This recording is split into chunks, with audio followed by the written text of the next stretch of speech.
Yeah, it's a memorable part of the day, so thank you very much indeed. Our last keynote speaker is Karen Marshman, who's she's the founder of an organisation called Let's Talk Australia, which brings together coaching, communication, psychology to improve people's communication with each other, but leadership coaching.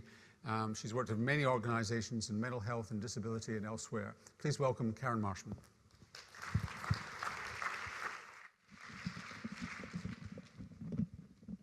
Thank you very much. Hello everyone. Thank you so much for having me out here today to talk to you about communication, and communication from, I guess, that lens of positive psychology. I think there's been talk about energy today, and I want to share a little bit with you about energy in relation to how it is that we're communicating with the people around us. To do that, I also have a little symbolism, as you may see, the stars and balloons that are on some of the tables here. Well, most of them are. One's also up in the vents. That's escaped. But I want to share with you that analogy because I think if we could see communication and how it works unconsciously, that we may do it so differently. So to do that, there's going to be a few little exercises. I'm very aware that it's Friday afternoon, and so we won't make it too heavy. I promise we won't deal with all of our, the issues we've got with the most complicated things at work or home, but just some strategies and a visual analogy that perhaps you can go back into your work and into your lives with a new lens. Before we do, because there's a couple of little things that we might do so you don't have to listen to me for 30 minutes and you can listen a little bit to each other, just turn to the person next to you and decide which person is A and which person is B. And whenever I then say, throughout this session, when I say B, do you think that you could turn around to A and say, shh? That's perfect. So, what I want to share with you is a little visual analogy of how these stars and black holes come about. But it is anchored in a formula that we run a lot of our programs and training by, which is in essence that we all really want to be happy. We often take people through a bit of a process of working through that. If we ask them what achievement means for them, or we ask them, what it means to feel success at work for them, lots of people come up with very different things, but someone will always say happiness, and then the debate ensues, and everyone says, well, we pick that vehicle, because we want to be happy. We make a choice about certain things we want certain times in our life in order to be happy. And we say to do that, you need to make 4 really key decisions in your life, and one is choosing to be happy. Despite difficulty, challenge, grief, change, sometimes we go through very difficult things, but moving towards maybe not what is happiness, but is what is well-being for us. We often say that we need to set goals in different areas of our lives, but the third thing is that we send stars in our communication, that we take leadership in generating positive outcomes and energy with the people around us, and that's the little stars that I'll share with you today. And the fourth is that we choose growth in life, because we do get thrown some stuff sometimes, that we choose growth rather than security. But I want to share with you the visual analogy of stars and black holes. Now, to do that, I can do it in 2 ways. I can tell you what they're about, or I can tell you a story about a magician. Now, a couple of you in this room may have heard the story about a magician, but on a Friday afternoon, would you prefer the magician story? Yeah? I'll tell you the 6-year-old version as well, if you like. It's kind of more fun to be a magician when you're 6 years old. So this magician, if you can picture for a moment, we're going to kind of not be adults for a moment, and just picture a magician who actually discovers these magic glasses. And when he puts these magic glasses on, he can see human communication. So he's kind of like David Attenborough for humans. And how he discovers this is he's, in his cauldron. I'm not quite sure if they have cauldrons, but this guy does. In his cauldron, and he spills this fluid, and he picks it. When he goes hard and picks it up, he can see that everybody around them has a little aura. And some people's is quite bright, and some people's is quite dull. But what he can also see is there's lots of little lines connecting everyone, even when they're not talking to each other. And along those lines are travelling some messages that are attached to little stars or black holes. And when they are attached to stars, they actually hit another person's aura and increase it. And then they somehow send stars back, and their aura increases.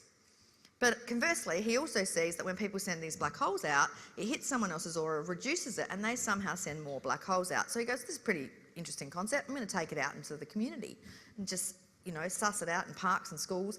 He does, and he goes around and he goes to a park and he sees a little mum holding their little baby, and he can see the bright aura around mum, and he can see the little black line with his really magic glasses, and he can see the star hit the baby, and the star goes back to the mum and increases mum's aura, and he goes, well, that's pretty simple. And then he goes into a bank. No one does that anymore, do they? You can tell how old this story is. He goes into a bank, and in the bank there's people lining up for a teller. Again, something that doesn't happen anymore. And what he can see is that there's a woman who is at the other teller, and she has a little sign that says, please use other teller, and she's counting money. And all the people in the line are sending black holes to her, and she's sending black holes to them, and they're not really communicating. He thought, this is a bit interesting. So he took it into workplaces, and he found really negative workplaces, and people that were critical had lots of black holes and low aura. And those that had really positive energy and big auras seemed to give more of their aura away. And what is this aura? And essentially, well, that's what the magician worked out and wrote in his manual that now 6-year-olds read, but it actually is being trained in schools, believe it or not. This magician then went, this is really interesting. The people who actually give the most of themselves away, or give their aura away, seem to get brighter. And the people who seem to be more sending these black holes out seem to reduce what they actually need. So that's what he discovered. This is a 6-year-old story, isn't it? So then he went back to his home behind coals and he died. The end. That's how a 6-year-old ends a story, I'm pretty sure. But I mean, sure, if we actually could see human communication, and many people believe that you can see auras, whether you think you can see auras or not. I know there was a Mind, Body, Spirit expo here once that I actually came to, and I remember someone said, oh, you've got these 9 levels in your aura. I was like, wow, I didn't know that. I just was talking about one. But in terms of auras, you can't actually see them necessarily, but you can really tell quite quickly when someone comes into your space or not, whether you want them to be there much longer. And what is that? Because it's something. Something happens really, really quickly where we go, yeah, no, we've got our mojo or we don't have our mojo, or someone else is able to connect with us and somebody else isn't. So what is it? It's a feeling often, and it's often a feeling that we have about us. How we're feeling in ourselves, whether we're liking us. What are the little black lines? The little black lines are communication, and we're communicating with each other all the time, even without thinking about it. You're communicating with the person next to you by whether you're checking messages, whether your arms are folded, whether your legs are crossed, whether you're smiling, whether you're participating, how you've participated, whether you're not here, whether you are here, all in a way that is unconsciously sending a message. And how does this occur? This occurs through the codes of our communication. So a star or a black hole is attached to a code of communication. So if we look at stars, what happens when we send stars to other people? Well, a star's a positive message that sends a message to another person that you're okay. Evolution suggests that we're pretty basic creatures, really, and we are in our interaction with others. We want to see threats or when we feel good. So if we get a star, quite basically, what do you reckon we do back? You're okay. You're okay too. What do you reckon happens when we get a black hole? You're not okay. You're not okay more. We step it up with black holes, evolution. What are these codes that the stars and black holes travel on? Well, of course there's words, but what else is there? What other communication codes do we have that are bigger than words? Who can tell what's coming next by the way their name's said? Who can listen to their partner and know who they're talking to? Oh, that's their mum. That's the mum voice. Or a colleague, that's their partner. Yeah, she doesn't really like him. Whatever it might be, you can pick, can't you, by the tone. I think someone's saying eye contact. Eye contact can be a star, absolutely giving good eye contact. A little bit long, a bit weird, black hole. And that also can be a cultural thing too, and depends on, what is a star or a black hole for you. So we've got tone, we've got eye contact, we've got body language, which sends a huge message to other people on whether or not we're acknowledging them appropriately or not. What else speaks louder than words? And actions. And so does inaction. So if someone is stressed, someone is concerned, whether they've expressed that to us explicitly or not, but we know someone's not feeling okay, our colleagues or our consumers, and we don't do anything about it, we're actually saying that is not important. You are not important. Would we actually say that? No. But actions do speak louder than words. What's another one? Another expression that we do, another one of our codes of communications we pick up a lot is facial expressions. I want to share a quick story with you about facial expressions because as I'm going through these codes, I'm sure that many of you in the room are thinking about the codes that, either you have or that other people have that you can think of that are maybe stars or black holes. But facial expressions is a little trigger for me because I used to work with disadvantaged teenage boys, and when you're working with disadvantaged teenage boys, you can't send many black holes. And we were reflecting once on how you get into negative communication. And one of the things that you need to do when you know you send black holes is if you acknowledge it and you recognise it, it loses its power. So we were talking about little things that we had, and I said to them that I wanted them to pick me up on anything negative because I didn't want to black hole them.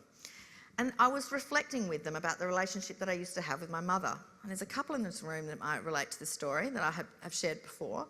And I used to have a bit of an acrimonious relationship with my mother. And when we were talking about how this occurred in terms of codes of communication, I thought, how did they start? And they often used to start with a facial expression. Mum used to give me that face. You know that face? And I'd get home and she'd go, "Where have you been?" And I'd go, "What?" And she said, "What's your attitude?" And then it was on. And this little fight would start with this facial expression. Now, as I got a little bit older, I realised the face was genetic. And I do that face when I'm tired and when I'm confused. And so I had to tell these boys, I said, "Look, I've got this face, I do it when I'm tired and confused, pull me up." So what happened is the boys, whenever I'd be training them, they'd go, "You're doing that face." And they never felt criticised. They knew that it was my own weakness that I was acknowledging. So they had power to respond okay to it. It all went a little bit pear-shaped though when we went to the graduation dinner and they got their certificates and did their speeches and my mum joined and we were having a pizza celebrating afterwards and she quietly said to me, "What time are we going?" And she gave me that face and 5 boys jumped out of their chair at once and said, "There's that face," to my mother.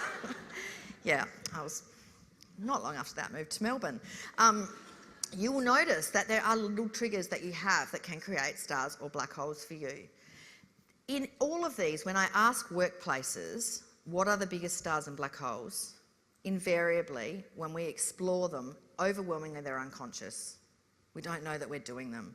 I could be smiling and nodding at you because you're smiling and nodding at me. Your codes are telling me unconsciously, yeah, making sense to me. So I keep looking at you. Someone over there could have their arms folded because they're under the vent and, they've had a long night and I don't look at them. And I don't mean to not look at them, but I don't look at them and they go, "Oh, I didn't really like her." And this whole dynamic just happens in a way with us not even being conscious. In fact, 96% of our communication is unconscious. 8% of our communication is words, half of it's unconscious. So half the time we don't even know what we're talking about. And the rest is happening unconsciously. So how do we go about changing the codes of communication if we're not doing them effectively? Because if I was to say to you now, let's look at all the stars and black holes that you send, you become very self-aware and you become kind of a little bit sensitive.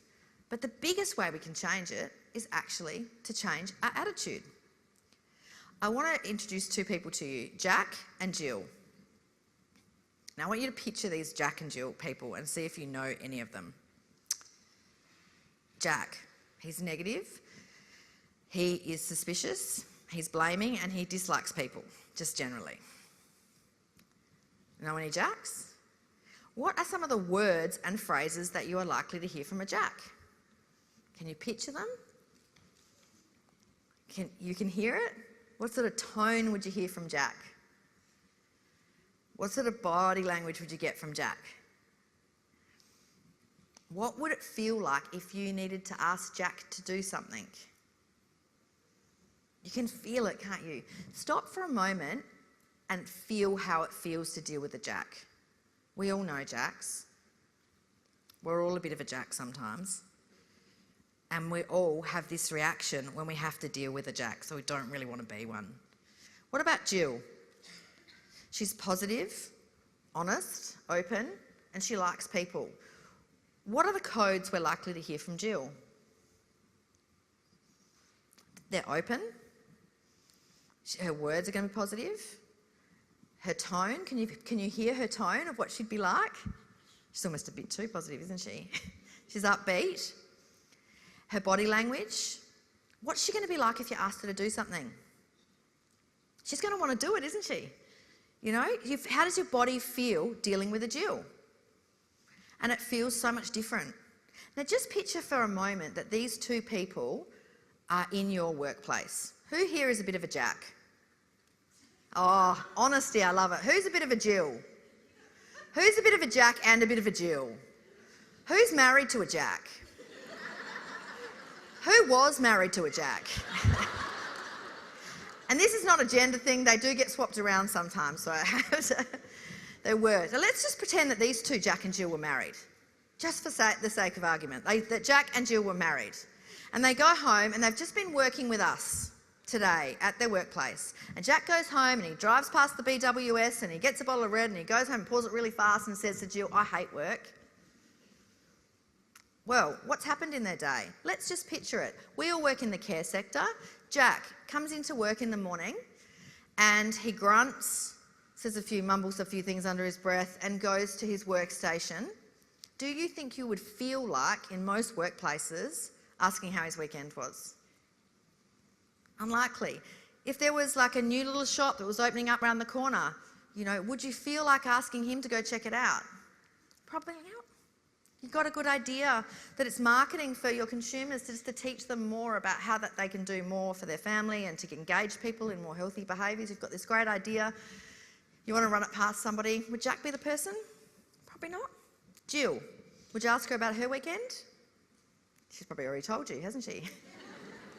Would you ask her to the little coffee shop, new coffee shop down the road? Probably organised it. And would you tell her about your new marketing idea? You would. Well, she's probably already done it actually, hasn't she? Just imagine the conversation that they have. They've just worked with us. They've just worked with us, the very same people. When they go home that night, he's drinking his glass of red and he says, I don't like work. I don't like the culture. And Jill sort of says, but I like the culture. And he says, yeah, no, I don't. People are rude. I come in, no one speaks to me. You know, they organised this little social thing at the coffee shop and Jill's like, oh God, I organised it. And, you know, this is the idea that I got emailed the other day that, you know, we should have this new form that we have to fill out and provide to our consumers about their services, and no one consulted me.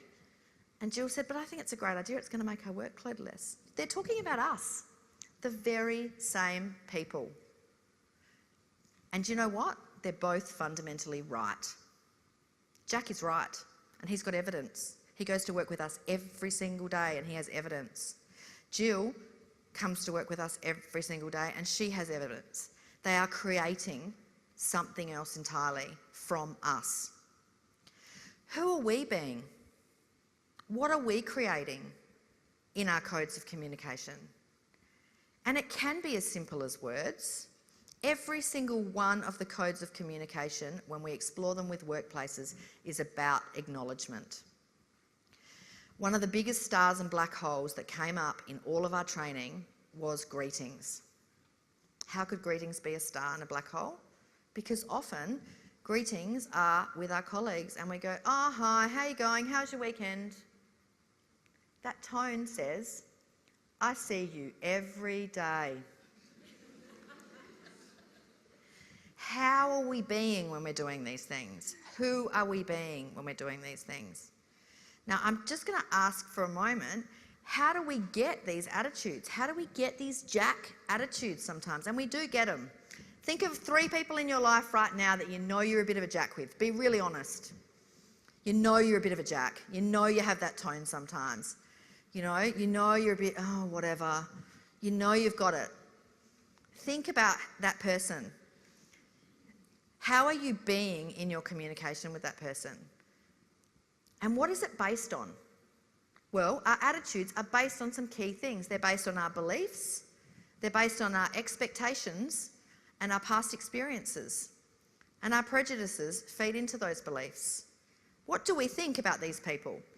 I'm asking you to think about that person that you just invited into your brain then. What do you think about them if you're going to have a conversation with them? Do you know how it's going to go already? Are you already expecting an outcome? Have you decided that because you've tried before and that's how they are? Because that's a little jackness that we've got going on. So how do we say hello? How do we invite conversations and give up the stuff that we've been holding on to and acknowledge another person? Acknowledging them right through from our hellos to our invitation to conversation to our actions and responses. And this can be a really big thing. If we hear a conversation that goes over and over again, we can in our mind say, I've had this conversation with you so many times and I'm still having it. Judgment, judgment, judgment. Guess what our codes are doing to that person? So I'm just going to invite you just for a moment to just, if you can, and as was said before, if you feel able, just think about that person. And I know that they're not necessarily right next to you, and if they are, turn around and face the other person. But I'm going to get you to see if you can just physically stand up and shake off, or in your seat, shake off all of those judgments and expectations that you have for that person. Up you get, come on, stand up, see if you can shake it all off. If you're actually feeling like judging yourself, you're doing the same thing. Shake it all off, shake it all off, shake it all off, and then turn around to the person next to you and acknowledge them and say,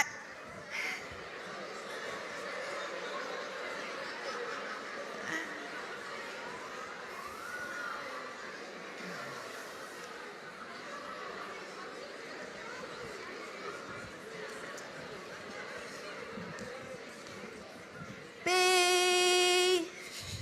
Now, that's where B tells A to shh. Now, it's funny that a lot of those judgments we also put on ourselves. So we would hear ourselves going, that's ridiculous, that's stupid, oh, I don't feel like getting up. All of the things that we have in our voice that says, I'm not going to be with that person right now. It could be, I'm not doing that just because I've been asked to do it. All those things, that we have this noise, and often to engage and send stars, we've got to give stuff up. How does it work when we're listening? Really basic level listening can have exactly the same star impact or black hole impact. Looking away from someone just when they're talking to you can change the whole conversation. Let's have a little go at that, this time with star acknowledgements. A, why don't you just turn to B and share something that you have enjoyed about the day? And then I'll say swap, and B, you tell A something that you've enjoyed about the day. While you're the listener, look at the person and smile and nod and do all of the non-verbal cues like you're listening. Really simple. Ready? A to B, something you've enjoyed about the day, and then we'll swap.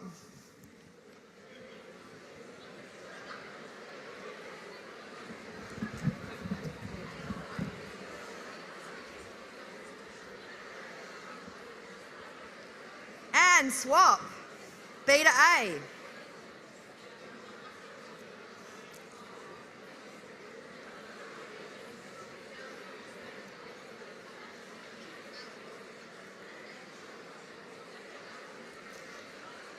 And B. We could have brought the canapes and champagne out then.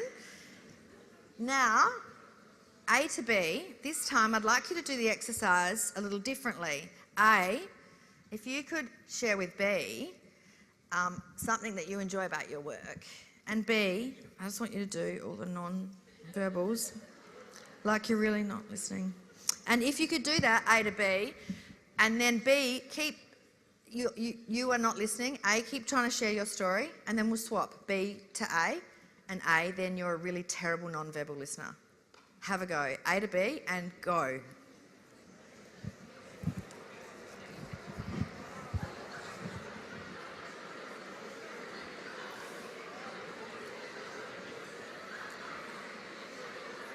And swap. B to A.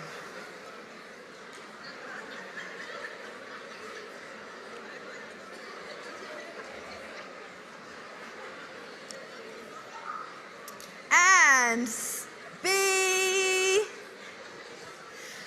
Who found harder?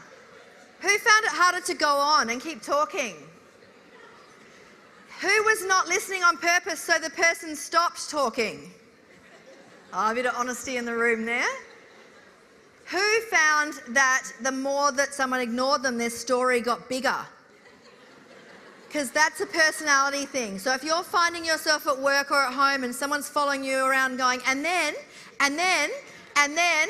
it probably means you haven't heard the story. The way in which we hear someone is acknowledging them. The way in which we give eye contact is acknowledging them. The way our body language sits down when they're seated acknowledges them. If we can't do that, acknowledging that we're standing over. I'm sorry, I have to stand over you right now. That acknowledgement of I understand where you're at and I might be sending a black hole right now. I understand that I've got a frown face, but I don't really mean to be mean to you. You know, I understand through the codes of our communication. How do we do this when we work in a field too, where we do hear lots of similar things and we need to respond to people's needs? Now, many of us here understand reflective listening. We understand what it's like to reflect back what someone's saying, but I invite you to think about how you're listening, and I'm still holding the pointer. I invite you to say how you're listening. How are you listening to that person? Because often the way you're listening is through those judgments, perceptions and expectations. And the other way that we often listen is by our own way of dealing with the world. And as copers of problems, we are either problem solvers or we're feeling people, emotion focused. We are often a combination of both, but the way in which we respond to those problems can mean that we miss messages along the way. So if you're hearing somebody who is saying a message over and over and over to you, ask yourself, what am I not hearing? What is it what are they feeling? What is the communication that's going on here that needs time and acknowledgement? Because if we give it inaction and we don't respond, what do you think happens to that person?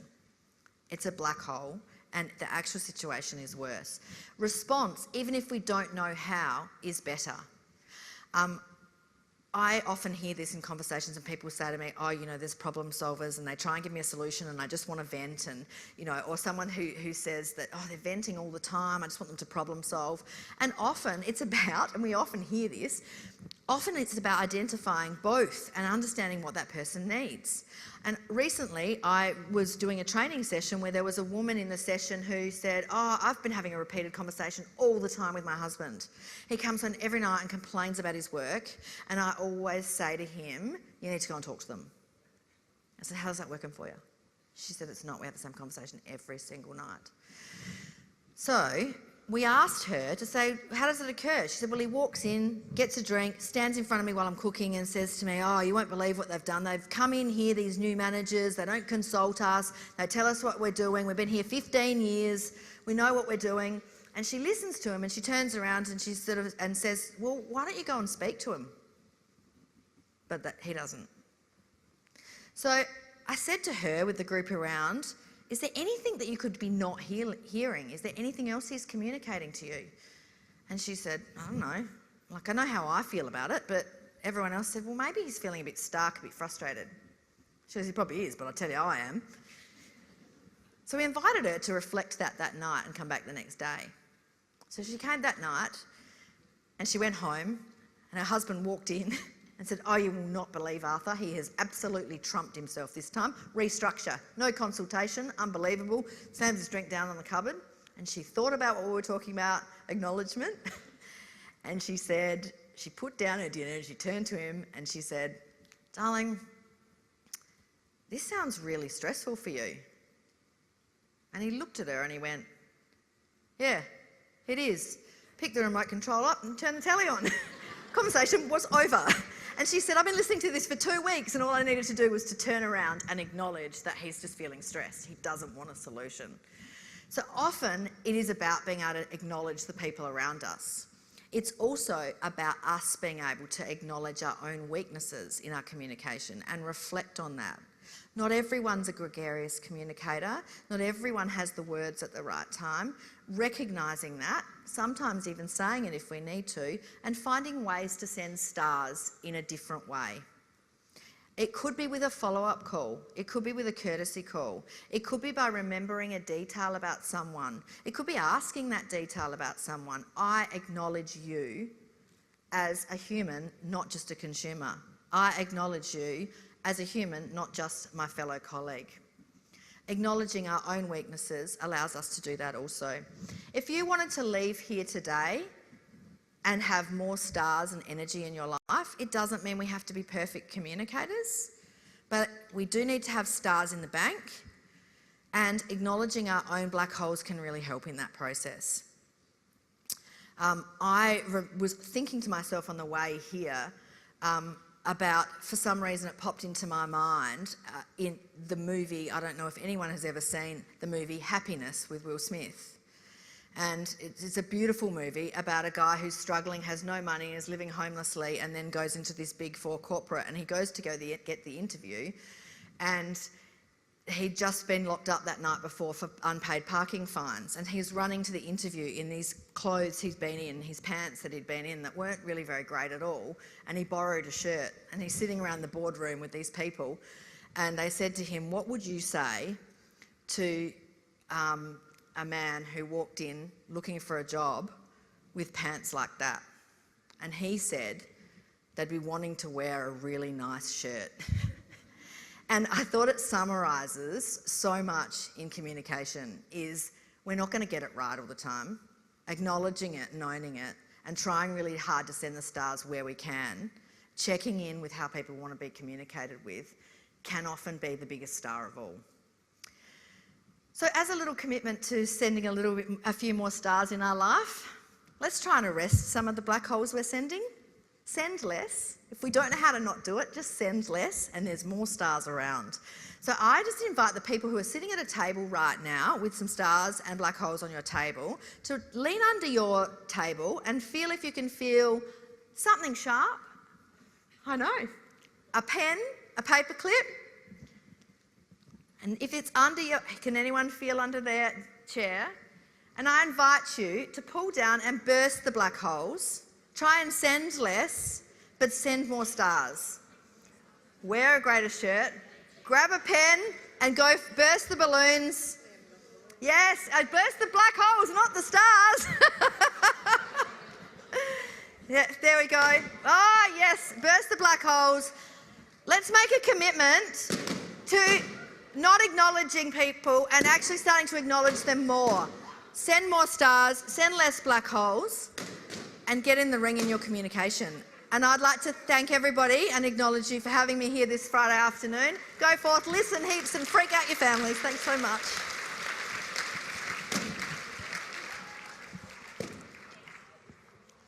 Thanks, Karen.